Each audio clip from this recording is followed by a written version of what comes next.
Hi viewers, আসছি আজকে কিছু যুবকদের সাথে, দেখি তাদের মতামত, কিছু কথা বলবো, দেখি তাদের মতামত কি। কে কথা বলবে? তুমি বলো। জি, কোন জেলার মেয়েদের সবচেয়ে সুন্দর?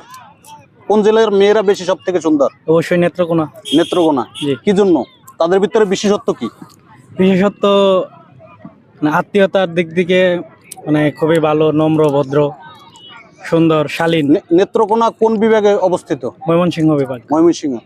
ময়মনসিংহের মানুষকে কিছু কিছু মানুষ বলে গোবাইজা। কি জন্য বলা হয়? এটার মানে কারণটা কি? ময়মনসিংহে বিশেষ করে জামালপুর জি। জামালপুর এলাকা একটু মানে ওই যে গোবাইজা বলে জামালপুরের কারণে। কারণটা কি? কারণটা মনে করেন যে এই জামালপুর থেকে যখন ট্রেনে লোক আসে ময়মনসিংহে, মানে ট্রেনে গরু- ভাড়া ছাড়া ভাড়া ছাড়া আসে, গরু, ছাগল, তারপরে গোবরের লাকড়ি সব ট্রেনে করে বাইন্দা নিয়ে বা আসে। তারা অনেক জিদি, জি এই জন্য। জি।